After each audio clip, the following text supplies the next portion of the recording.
about some of the specific seasons. Okay. Season 1, Sue Hawkes gives that famous kind of speech Right. in the tribal council. Yeah. Richard Hatch wins. Do you wish every season that there's like a Sue Hawk moment? No, every season people try to make the Sue Hawk moment. Still to this day, there's always one person who tries to deliver that speech, and no one's done it. That was just, you know what? It was the first season. It was new. It wasn't this thing that she was trying to be memorable. She was just speaking, and it really connected. What I really remember about that season is Richard Hatch winning. And we announced it live on the island. We don't do that anymore. We now wait. But we risked everything and just finished the show. And I remember Richard with a full beard, his hand in his face. And what I remember about that is that we had Rudy Bosch, who was this 72-year-old Navy SEAL that everybody loved. And in the last challenge, it was 3 people. And all he had to do was hold on to this idol, and he'd win. And he's a Navy SEAL. And we all thought, oh, my God, he's going to win. And he went to scratch his head. And he took his hand off the idol, and all of us collapsed inside thinking, oh, my God, now it's going to be Richard or Kelly going to win? Who are they? Little did we know Richard Hatch would be, the greatest thing that ever happened to Survivor by winning the first season. Through the, is it 25 we're on now? We're on 25 now. Okay. Who is stuck? What contestants have gone on to have substantial careers? Or the biggest success from Survivor, outside of Survivor, is Elizabeth Hasselbeck, who's on The View. I mean, she's a full-on, legitimate broadcaster. And I think it doesn't surprise me. She was so adorable in Survivor Australia. Every guy wanted to date Elizabeth and wanted to be Colby. They were the 2 big icons that came from that season. And Colby had his Colby's hosting shows now too, but nobody's risen to where Elizabeth is. And it's funny because during that time, for 2 or 3 years, there was always interest in survivors, especially the good-looking people. Movies wanted them, but it's one thing to get the call, it's another to land the job. And Elizabeth has clearly landed the job and really become a brand. Do you stay in touch with any of the survivors? Only a few. I'm only really friends with a couple of people. Andrew Savage is the guy that was on the Pearl Islands. Boston Rob, I stay in touch with. But is Elizabeth among them? No, don't stay in touch. When I see her, it's very friendly, but no. I'll just mention some seasons, Okay. location, and the winner, and if you have a comment. Okay. Season 3, Africa, the winner is Ethan. Ethan Zahn is the best representative we've ever had on Survivor. He took his money and started a grassroots soccer program to teach AIDS awareness through soccer all over the world, and then was struck with cancer and has battled it twice. He is the nicest guy. He's the most positive guy, and he's the greatest representative you could ever want for your show. The Amazon was season 6. The winner was Jenna Maraska. Yeah, Jenna Maraska is Ethan's longtime girlfriend, and they've been together for years now. And Jenna, the game kind of changed when Jenna won, because Jenna wasn't anybody ever thought would win the game. She was kind of seen as sort of just the hot chick who probably wasn't that smart, and she outfoxed a lot of very smart people to win. And I think that was one of the evolutions, as you realized, man, there are a lot of ways to play Survivor, and one of them is to play on the perceptions that others have of you, and just play right along until you smoke them at the end. We can't leave that season without you telling us about what Jenna and Heidi did for chocolate and peanut butter. Yeah, the Amazon is probably best known for the girls who got naked for chocolate and peanut butter. And how that went down was we started this thing where we were going to have these long challenges, and they were going to last all day, and it was who wanted the most would get it. And then we realized we're going to be out here for 13 hours. It's killing the production. And you can't leave. You can't leave to go to the bathroom. You can't leave to eat. You're just sitting on a dock watching these people stand on a log in the middle of the ocean. So somebody had the idea, why don't we tempt them down? We'll offer them something they really want, and we'll see if they want it more than they want immunity, safety in the game. And those that do can get down. It'll give us two elements. One, it'll shorten the challenge, and 2, story-wise, it will reveal who feels really safe. So it became a great instrument in telling our story. And the benefit to us was it ended quickly. So we start tossing out, I've got donuts, I've got an ice cold beer, I've got some peanuts. And Jenna and Heidi go, we'll get naked for peanut butter and chocolate. And as fast as they could say it, I am breathing down into my microphone going, get some peanut butter and chocolate. And it literally took 45 minutes for one of our guys in the boat to drive back to base camp, get from catering some peanut butter and chocolate and get back. And then it suddenly arrives at my side, and we, have a great scene where they literally took their clothes off. And what's funny is it was such a big deal. It's still funny that in the middle of $1 million, people got all giddy over the fact that 2 women took their clothes off. It makes me laugh still. Season 7 was Pearl Islands. The winner was Sandra. Pearl Islands had the winner. Sandra is the only person who's ever won twice. She came back for an all-star version in Heroes versus Villains. She came back as a villain, and she won again. And people still don't give her credit for being a good player. Yet she's the only person that's played twice and won twice. And she does it by one rule: make sure it ain't me. Every day she says, I wake up and I have one thing on my mind: make sure it ain't me. I don't worry about anything else. Fire, fishing, nothing. Is it me? No. Good to go. So the Pearl Island season was the first season that a contestant actually quit. Austin quit. And unfortunately for Austin, he was the first, so he took the brunt of it. And because he was a really fit, muscular guy, he took even more guff. Like, look at you. You're all show, and you can't even hack it. And I remember Mark saying, how do you want to handle tribal? And I was so up about it. I was like, I'm not saying the tribe has spoken. You got to earn that line. And Mark said, fine, don't say it. So instead I said, per your wishes, go home. And I remember going home thinking, that was so clever, Probst. And then, cut to tons of people have quit. Austin just happened to be the first. And I get it. It's really hard. But I do think he regrets it. I've heard that he regrets it because there's no taking it back. And we always try to tell people, unless you're sick, truly sick, stick it out. You'll be okay. And I know it's easy to say when we're sitting here, but just we've seen it enough. And we talk people into staying all the time because they have a bad night. And we say, just give it till the morning. What did Johnny Fairplay do to earn his sort of unofficial title of one of the greatest villains of Survivor? Fairplay was great. Johnny Fairplay was great. And he was great because he came at the right time. He had the right charisma to pull off something that was so small but just really connected. He told a lie about his dead grandma, and he pretended that his grandma died, and he started to cry, and he got sympathy, and it helped him in the game. But bigger than the game, it was, oh my God, people will do that. They will lie about a dead grandma. I never thought about that. I believed it. I'm sitting over there going, oh man, and he's so unlikable, but God, it's his grandma. I mean, that's just really sad. I feel for him. We go back to the base camp to call his grandma and to call his family and give our condolences, and the grandma answers. That's when we figured out. So he was great. And Fairplay, I think if I could criticize Fairplay, it would be that he didn't manage his brand well. He became too inexpensive and too easily got. He could have branded that. He could have really made something into that. What are your other favorite seasons? I've had so many favorite seasons on Survivor. I love the All-Star season, which was season 8. And the reason I love it is that I was walking with Mark Burnett in Times Square when we got a call from Les Moonves saying, next season I want you to do an All-Star season. And I remember again thinking, what is this guy Moonves doing? An All-Star season? He's going to kill our show. That was season 8. We're on season 25. Clearly, Leslie Moonves knows a thing or two about television. But, and he was right. It was fantastic.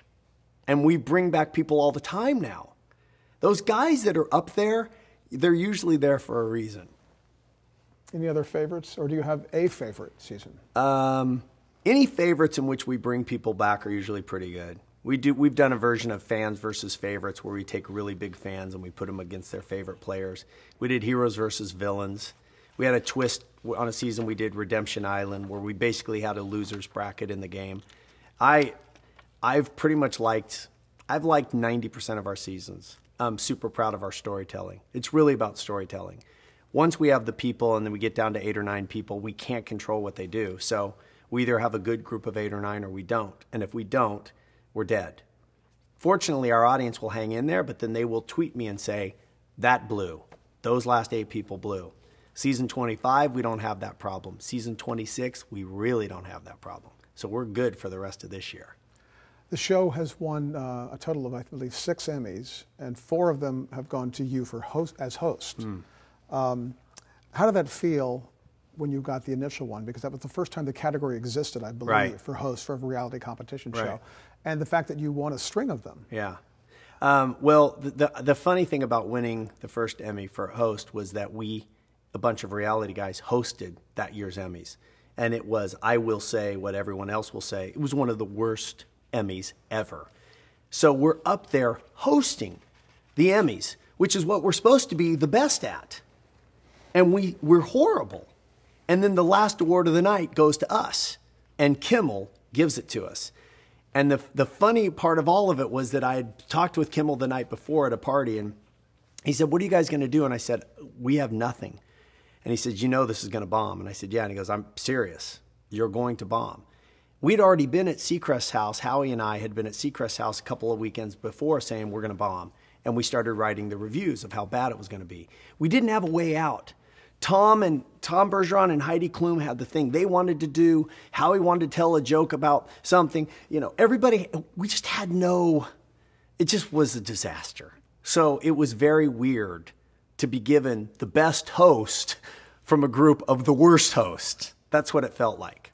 And I'd already started drinking. When I did my last bit on the Emmys, and I am not a drinker, a nothing, but it just felt like if this were a movie, this is where the guy goes down and he pops the bottle and he has a drink. And so then I went up and Kimmel said my name and I took the Emmy. And I'm pretty sure I apologized. I said, I'll make this short because I know we're long because of us. And I'm really appreciative to be in the group. Because the biggest thing for reality was whenever we would go to the Emmys, we didn't feel like we belonged. And it was our own stuff. But it felt like all the actors and writers and directors were all saying hi to each other. And then we were this stigma. We were this like one row of reality. So to then get a chance to host and blow it, you know, now you got nothing. And so it was a weird night. But I'm super proud of those Emmys. I am really proud because I wanted to be in that group. I like being included in there. And it makes me feel good. So I'm glad that they've acknowledged reality, because even though there's a lot of reality you could look at and say, man, that's really bad. There are a lot of sitcoms that are really bad too, and a lot of dramas that are not very good. Survivor's not one of those shows, nor is Amazing Race or American Idol or Dancing with the Stars. They're well-produced shows for what they are, and I'm super proud of the storytelling on Survivor. I have to ask the obvious question, though, and that is, how did that happen with the hosting gig? Was there no one, the producers of the show itself, were they watching rehearsals? I mean, did you guys know in the moment? Because you talked about the night before. Yeah. Did you know in the moment it wasn't working? Oh, yeah. Oh, yeah. We knew in the moment. And I remember a lot of it.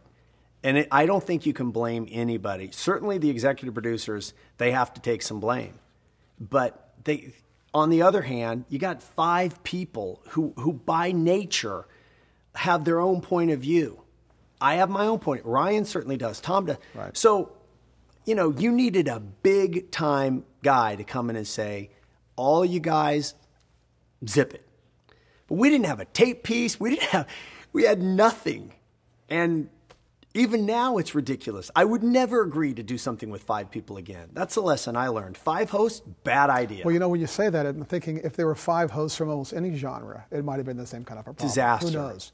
But you came back this Emmy show with the 4 of you, and you did this maybe one of the highlights of the opening gag, which when it came up to who's going to host, Kimmel was in trouble. You all rose up from a toilet stall and said, "We'll do it." Right. And then you all kind of slinked back down. Yeah. Whose idea was that, and were you all on board right away for that? I think it might have been Kimmel's. I really don't know, but yeah, I was on board instantly. I wanted to make fun of. I've tried to make fun as often as possible to get that elephant, get it off the back. But Kimmel has been one of the nicest guys to me. He really has reached out and kind of brought me on some level into his world and just taught me things, like telling me it's going to fail. And he told me why it's going to fail. And then afterwards he said, don't worry about it. Move on. Jimmy Fallon has also been incredibly kind and open and generous to me. I've had a couple of guys that for some reason or another have tried to share. How long do you see yourself hosting Survivor? I think I got to host Survivor till it's over. I mean, how could I leave Mark and Moonves when they gave me this job? So I think I'm at their, but on the other, I'm at their beck and call. But on the other hand, why would I leave? I still enjoy it. The only drag about Survivor is being away so long. And that is hard. I get homesick. I miss my friends. I feel like my friendships are going to end. I'm never going to have any anymore. My kids will forget what I look like. But I get through that, and then I get home, and it's all fine again. Let's talk about some of your other projects Okay. During Survivor, actually. You appeared on Mad TV for several seasons. Right. What was the connection there? They just called, Mad TV called one day and said, hey, do you want to come do a Survivor skit? And I said, yeah. And I did one, and they said, oh, that went really well. You want to come back and do another one? And then every year they would call and say, what are we going to do this year? And then it got away from Survivor, and it started being other bits. And honestly, no one had ever thought of me of doing anything involving comedy. So I was so eager and keen and couldn't believe they kept calling me back because it's so fun. And to work with writers and other funny people and then get a chance to try out a new skill. I don't think I'm a sketch comedy genius or anything, but it's just really fun to do.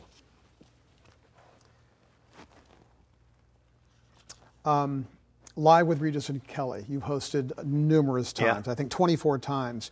Do you feel like you would have gotten it? I mean, you have your own show now, the Jeff Probst show, but Right. you were certainly one of the top picks to replace Regis, right? Well, I loved filling in for Regis, Yeah. and I did get a call about the job when he announced his retirement.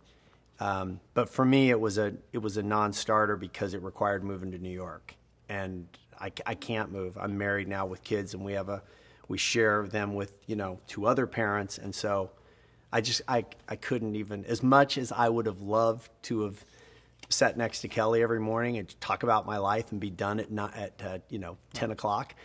It was just never going to happen. But it's because of Regis, primarily Regis letting me fill in, and also Larry King letting me fill in, that I got a chance to do my own show. But I had a blast. That format fit me so well because it's story. Yeah. The first 20 minutes are telling stories. So I would love it. And what I don't know if a lot of people knew is that you don't talk to each other beforehand. I never talked to Kelly before. She never knew what I was going to say. Zero idea. You sit down and you go, so, and you just start. And Kelly is so talented that no matter what story you have, she can top it. Yeah. No matter what zinger you've written, she'll beat it. And it was great. And I did it for years. And Regis would make a joke about it. He would say, I know Probst thinks he's going to get this show when I'm dead. I'm not dying. I'm not going anywhere. It's pretty funny. You did, speaking of funny bits, on Kimmel, on Jimmy Kimmel Live, you were the spokesperson for the National Unfriend Day. Oh, right. Which is kind of a bit that he was going. Yeah. How did that, was that just Kimmel calling you? Yeah. How did that happen? I've just been, honestly, I don't know why Kimmel's reached out to me or Fallon. Howie Mandel called me the other day to do something on The Tonight Show. There's just a few people, because they wouldn't call me otherwise. So Kimmel and Fallon are really the heir apparents. And Craig Ferguson too, but Craig's doing a different thing. But Jimmy and Jimmy. The 2 Jimmys. Yeah. Yeah. And both of them are really kind people. Even though Kimmel says he holds grudges and he has beefs with people, I've been around him in his personal life. He's a really nice person. Jimmy Fallon, I don't think he could be nicer. He really is that way. He's just a kind, funny guy. And I love that I get to do stuff with him. I feel like I'm, when Kimmel calls, it's yes. I don't care what you tell me to do. If Fallon called, yes, I'm in 100%. Howard Stern's the same way. Any of those guys, those are giant talents who you're just going to learn from. Let's talk about your talk show. Okay, how did that come about? Was that always a passion for you to, I mean, did that evolve into you thought this would be a forum that I really want to? No, I never thought I'd do a daytime talk show. And I was offered them in the past, and they were usually in some form, like it will be The View for Men or something like that, or this is going to be a he said, she said relationship show. I never, and usually it was because I'd filled in on Regis. People would say, that seems like a good fit for you. And I'd say, but I don't fit in daytime. I don't have the constraints are going to be too tight and it won't work. And then I got married and I became a dad, and all of a sudden a new part of me opened up and I thought, maybe daytime, maybe I could do a show, kind of old Donahue, and that's how it started. And it's evolving now as we do this interview. It's still evolving. We've only been on a few months. Daytime is extremely tough. Chances for survival are slim. I'd be surprised if 5 years from now and we do another interview, I'm still doing this show. It would be great, but it's tough. And you've got to get a rating quickly. And if you don't, you've got to change your show. And you better figure out what works. And the lesson I'm learning here is a lesson of, what's a story that we want to tell as a team that the audience wants to watch? Because if we tell a story we like and nobody watches, we're done. If we tell a story that the audience loves but we hate doing, and there are lots of versions of daytime that I don't want to do, then we're done. So the only win-win is do a show that you believe in and hope the audience likes it. I'm so proud of what we put on the air. I like our show. I like the storytelling. It's all about telling stories. But our ratings have to get higher. And if they don't get higher, you get canceled. And that's how it goes. It's business. Did you pitch the show? Oh, yeah. I built the show from scratch with Amy Coleman, who's the executive producer. And literally it just started out with ideas, and we went around and pitched everybody. And I was having lunch with Moonves one day, which is a rarity. I don't have lunch with him hardly ever. And he said, what do you want to do next? And I said, I'm going to do a talk show. And I remember consciously choosing the words, I'm going to do a talk show, not I'm thinking about. And he said, good, you'll do it here in 12. I didn't even know, I had no idea what 12 meant. He meant 2012, the year. I didn't know what he meant. I just left and I called my agent and I said, Moonves just said I'm doing it here in 12. I don't know if it means 12 minutes, 12 weeks, for $12. And that was it. And so then it started the process of syndication, which I had no idea about, yet another education. And I literally went from town to town, met all the network heads and said, here's the deal. We have a show. CBS is producing it, but they don't have any time on their air because they have all the hits, Dr. Right. Phil, Rachel Ray, Dr. Oz. So NBC bought us, and Ted Harbert basically said, I believe in you. You know, I mean, I got some other choices. I could pick Ricky. I could pick Ricky Lake. I could pick some other people. I'm going to choose you. And then you feel this pressure to satisfy them. And it's hard because I have my own point of view. And I'm finding that in daytime, there's lots of things you can't say that drive me nuts. That it makes me want to join the censorship board, because I think our country is so caught up in its own uptightness that it can't even see the forest. I mean, it's just crazy what you can say and can't say according to some rules that offend people, of which the people I'm still looking to meet, because I keep asking on the show, tweet me if I'm offending you right now, because I'm being told this is offensive. So it's a whole nother part of my world that's opening up, which is how much of a voice or energy in my life do I want to spend trying to fight silly censorship? Or do I just give in and say, okay, I won't say ejaculation, even though we're talking about this amazing story of pregnancy and how it happened, because the man was, we told a story the other day about transgender. We had people on who transitioned from women to men, from men to women. We're talking about mind-blowing stuff. But when it comes down to the explanation of the operation, you can use an onion to represent the female vagina. You cannot use a cucumber or a banana to represent the penis, because that's offensive. You can, however, use an empty roll of toilet paper. Mm-hmm. And I'm going, how? This is ridiculous. You're telling me that we can talk about the concept of a young boy being born knowing he's a girl, and his parents at 12 stopping the hormones so that he will become a girl, or vice versa.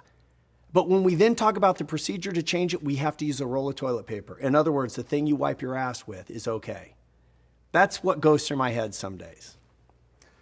What do you want to be able to say? I mean, what is your point of view? I don't have anything. I'm not looking to say something to be outrageous. I'm just trying to have a conversation that goes somewhere. I can't do surface talk. I get bored with sports. I hear the 49ers one. Doesn't mean I don't like watching football. I don't want to talk about it all day. So if somebody's coming on and they have something they want to talk about, I want to talk about it. I just want to be able to talk about it. Isn't this the stuff you say in your home? Don't you wonder, how do you take a guy, his anatomy, and change it into a woman? Yeah. Does no one ever think about that? Okay, we teach sex ed when kids are 10. This is crazy. You know, it'd be like having a Christian on and not being able to say, what do you say to people that don't believe in God? No, don't say that because you'll offend people. Well, how can I not say that? That's a legitimate question. That's the stuff that drives me nuts. And I don't think it's just some arbitrary. I think these are rules that are written somewhere that you can't say this. Like, for instance, you can say ejaculation. You can't say ejaculating because one is an action. Okay. The only way you have ejaculation is because you ejaculated. Right. It's just funny. It's a little funny. I totally understand that. But who is your audience? I mean, who is your audience that I guess has been deemed possibly offended by certain things? They're women. Theoretically, they're women at home. Okay. I'm the wrong guy to ask because I'm not an expert. I'm told who's at home watching. I'm not convinced we know who's watching in daytime because people DVR and I don't know what they watch when they watch it. So, but theoretically, women, moms are still at home and they're caring for their families and they're Facebooking and they're tweeting and I'm probably crazy. I'll probably look back on this in 5 years and say, oh, I just didn't know enough. I only know now that trying to do a talk show during the daytime hours is a little more constraining than I thought it would be. But I'm still having a good time doing it. I'm wanting now to push the buttons a little. Is the content come from you, or is it a collaboration with you and your producers? No, it's a collaboration. Yeah. We have a great team. The best part of the show is the people I work with. We hired everybody from scratch. Every single person was interviewed. And the one thing we looked for is, do you enjoy life? Because we don't want burnt out people. I know they exist and they need a job, just not on this show. We want young people who like life and have a positive attitude. And we're trying to do a show that's fun and positive and talking about something. I don't want to hold up a manila envelope and say, you know, you're the father. Right. I think that show works. Clearly, they kill us in the ratings. I can't critique it. It's just not the show I want to do. Not judging it. I'm going to spend my day. I want to either have fun and laugh or get somewhere. I just don't want to do this. And I find sometimes you do a show and you go, I don't know, did we just do this? Because if so, we wasted an hour. That's our mission, is how do we make this hour worth watching? Whether it's a celebrity or, you know, wives of men who are serving in the military. I just want to make it entertaining so there's some takeaway. And I think the way people are watching TV is changing and we're all trying to figure it out. The idea that anybody's sitting down watching the Jeff Probst show like this is crazy. They're tweeting, they're Facebooking. Get out of the bathtub. You already took a bath. I'm making dinner. Hold on. Yes, can I help you? So it's a whole different relationship. Whereas Survivor, you sit down and you watch it. It's an epic adventure. So for me, it's a whole learning curve. And I'm just trying to deliver to all the people who've invested in us. CBS and NBC who've put up money. You want to satisfy them. Tell me about the involvement of your wife, Lisa Ann Russell, in the show, and how did that evolve? Well, my wife's involvement in the show is still evolving. When the show originally started out, it was going to be a lot more about relationship. And so we put a camera up in her office. She's a talent coordinator, so she works backstage. And we threw a camera up in her office. And in the first couple of months, we did a lot of on the couch. We'd bring people up and we'd ask questions about relationships. And then I'd say something incriminating, and then I'd go to my wife to support me or, you know, dog me, and we'd throw her up. And it's been really fun.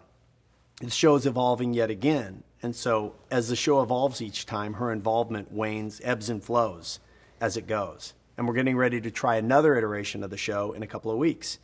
because I look at it as a 1-year experiment. It's a science lab. We have all these toys. These are the tools. Storytellers, some field producers, got a couple of cameras, we got a stage, got a director. If this doesn't work, throw it out. It's like, it goes back to my first job, Peter Feynman saying, try something, and if it works, do it again. If it doesn't, try something else. So we're 1 week away from trying something else to see if it works. I still have the same positive attitude. I love coming in, but I'm not going to lie that I think some of the things you can't say or do because they're, like I was told I can't talk about menopause because I'm not a woman. To which I said, but I'm married to a woman. I watch, I'm not menopause, PMS. Oh, yeah. Okay. I was told you can't talk about PMS because I'm a guy. I go, that's ludicrous. Every girl I've dated and my wife have PMS. And I live with it and I see how it changes her. But those are the things I think, this is silly. There's no woman out there that cares if I bring up PMS, if I do it in the context of being a husband to a woman who has it. See, I'm clearly ready for a rant. I think you've done a mini rant already. Good. Tell me about your current projects aside from the talk show you're doing. We have I just finished directing a movie, Kiss Me, that stars Emily Osment and Sarah Bolger, Rita Wilson, Jenna Fisher, John Corbett. Just wrapped a post on that about 3 or 4 weeks ago. And we have a adventure series for kids, books, called Stranded. And it's for middle school readers, so 6, 7, 8, 9, 10, 11. And it's Survivor for kids. My wife had the idea, why is there no fiction about blended families? There's very few books that aren't self-help books, that are just stories about life where kids can see there are lots of blended families. And so we took it to Penguin and sold them on this idea that kids from 2 families, a mom and a dad marry, and they each have 2 kids, a boy and a girl, and they go on their honeymoon and they send the 4 kids out with their Uncle Dex on a sailing ship for a couple of days in Hawaii, but the ship wrecks and they get stranded on an island and Uncle Dex is gone. So it's the 4 kids and they're learning how to survive while getting along, how to become a family. And so the first book comes out in February and then the second book is just being finished. Very, very fun. And then we have the talk show, then we have Survivor, and that's it. Well, a lot of people would not know about your passion for directing. Has this been something that you've wanted to do for a long time? I mean, you did a film about 10 years ago that got some note, too, that was noted. Yeah, I like directing. I did a movie called Finder's Fee that had Ryan Reynolds and James Earl Jones and Robert Forster and Matthew Lillard, another really nice cast. That one I wrote was just a little thriller. I love doing it, and I love the collaboration. It's what I like most. I love most telling stories, and I like getting with a group of people and just telling the story. And then in film, you're shooting it and documenting it that way. But it's hard business, and nobody's calling me to direct a movie. Yeah. They might call me to host a show. So very hard to get jobs and hard to find material, and I haven't been writing much. So. And with the current state of movies, I don't see anybody calling me anytime soon. But what's great about technology is that it's getting again where independent cinema can really come back. Because there's no reason I can't shoot a movie on my iPhone. Mm-hmm. If I construct a story that works within the confines of this technology, I've got my movie right here. I just need to. So I keep waiting for that first kid to come out at 16 and say, my movie was shot on the iPhone 4S, and here it is. And you go, oh my God, it's like, it's here. So I'm very inspired by it. It'll be far and few between when I probably can make a movie. Can you briefly tell me what the Serpentine Project is? Serpentine Project was an organization I founded to help foster youth. And it was really just based on the idea that I grew up with 2 amazing parents and had safety nets my whole life, still have my parents around, still have safety nets, and foster kids don't. And they don't do anything wrong. They just come out of the womb to a family that can't handle them, and they end up bouncing from home to home, and they never get adopted. And so the Serpentine idea is to just help those kids typically fulfill their dream, which is most usually get a college education, which to them sounds like climbing Mount Everest. How am I ever going to get a college education? I don't even have $1 to figure it out. And so we just joined with the Alliance for Children's Rights, and they've enveloped us now, and we have a spot in their organization. They're a massive foster youth charity, and so it lives within them. And we just had our first graduate just, I don't know, 6 months ago, Jessica, and she's going on to get her PhD, and it's really great. But I had no idea what all was involved in starting your own charity. It's a lot of work, and I realize now that if I do it again, to get the infrastructure that's already built is really helpful. And I think it sounds really great, but you just have to keep in mind how much money it's going to cost you to start it, and make sure there isn't an easier way so that most of the money can go to the kids, because all of our funds go to the kids, but one person runs it. When people come up to you on the street, what do they say to you? What do they ask you? Usually it's about Survivor. Mostly it's about Survivor. And they want to know whoever's on that season, they want to talk about it. And I am still amazed how many people come up and say, I haven't missed an episode. And I always say, you're why we're still on the air. Because that's the only reason, is that we have this loyal audience that watches and they listen. And usually Survivor fans will say, there's no talking when Survivor's on. Because of the nature of the show, you might have a mic like you have here that's catching a quiet little conversation that you can't really hear. So we subtitle it because there's no do-overs. And so you can't really talk in Facebook. You have to just watch and go, she said she's breaking the alliance. Oh my God. He does, and he walks up, and you have these great moments happening. So it's that true investment in the show that keeps it on the air.